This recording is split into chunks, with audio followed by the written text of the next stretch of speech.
मृतलोक में जब अनिलेश्वर का जहाँ जन्म हुआ था उस स्थान का नाम था भुवनेश्वर। भुवनेश्वर मंदिर पर्वत। भुवनेश्वर मन पर्वत पर अनिलेश्वर तप कर रहे थे। वहाँ ऐसा भूकंप आया, ऐसा भूचाल आया, ऐसा ज्वाला वहाँ भड़का, जहाँ से मैं गिरते पड़ते और डायरेक्ट फिर सियाह गुफा में मैं चला गया। अनिलेश्वर सियाह गुफा में जाकर तप करने लगे। सियाह गुफा में 9 माह तक तप किया गया।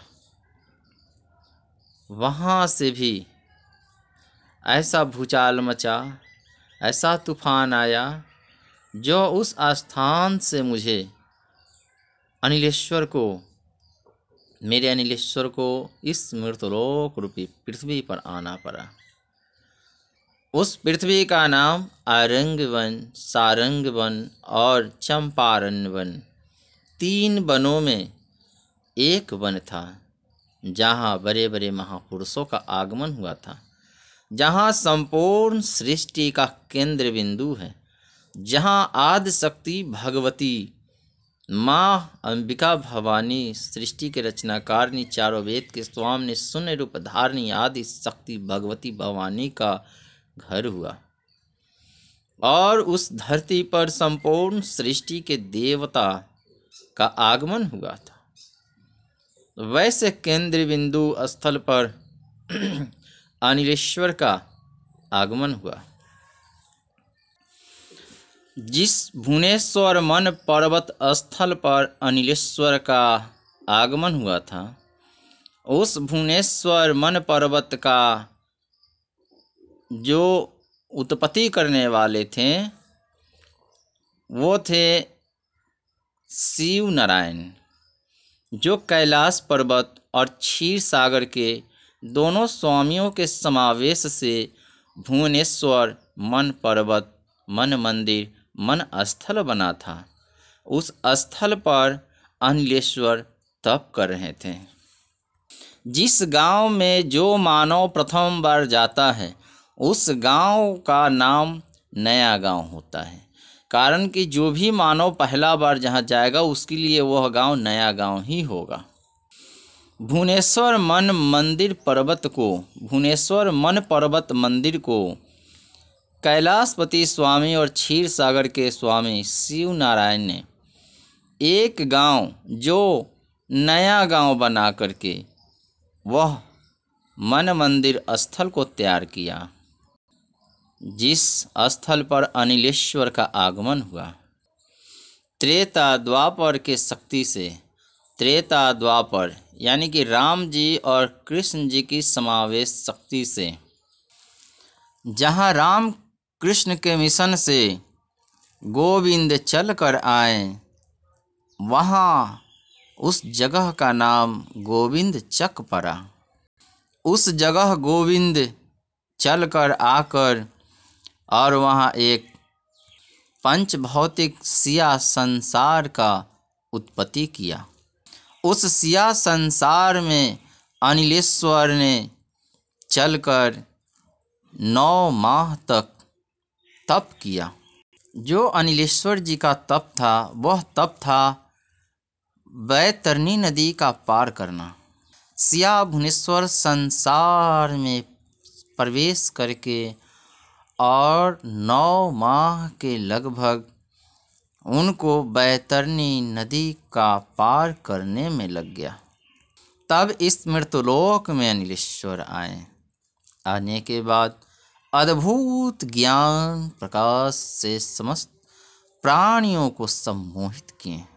विचित्र विचित्र बातें बताने लगे, देही विदेही की बातें बताने लगे। बाल्य अवस्था में ही अपने परमज्योत परमात्मा सर्वशक्तिमान मालिक के लिए उन्होंने फूलों का सेज सजाने लगे। अनिलेश्वर शिशु अवस्था पार कर बाल्य अवस्था में जाकर बाल लीला करते हुए सारे मानव प्राणी में समाहित होते हुए मठ, मंदिर, गंगा तट, संगम, त्रिवेणी और समस्त तीर्थ स्थलों का आशीर्वाद लेते हुए इन्होंने कार्य क्षेत्र में संलग्न हुआ और इस संसार में कम से कम समय में इन्होंने धर्म प्रचार करने का काम किया। 2012 में प्रलय रोकने के लिए बजहिया में महायज्ञ, रुद्र महायज्ञ 11 दिवसीय का अनुष्ठान किया। अब प्रलय काल कोरोना काल को लेकर कहा जा रहा है, परंतु कोरोना काल कोई कोरोना महाकाल नहीं है, कोई प्रलय नहीं है। यह सर्दी खांसी बीमारी मौसम की प्रभाव है।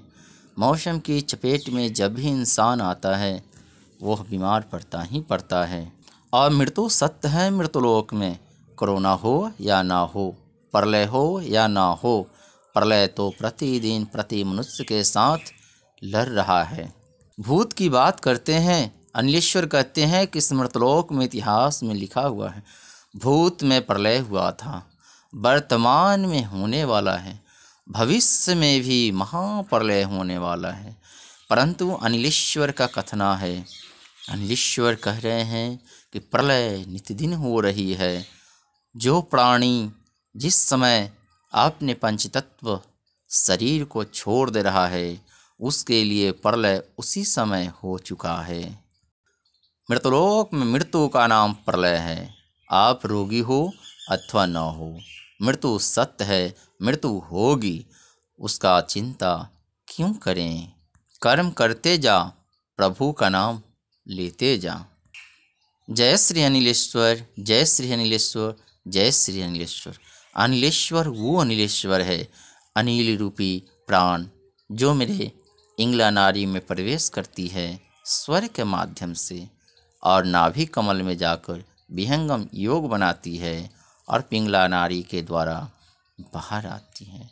इंगला पिंगला नारी के द्वारा ये अनिलेश्वर आते जाते रहते हैं और समस्त जीवों को जीवित रखने का काम करते हैं और इस मृतलोक में लीला कराने का काम करते हैं। यह बात अच्छा लगे तो अन्य भक्तों को, अन्य प्रेमियों को भी, अनिलेश्वर प्रेमियों को भी आप यह संदेश भेजने का काम करेंगे और लाइक कर देंगे।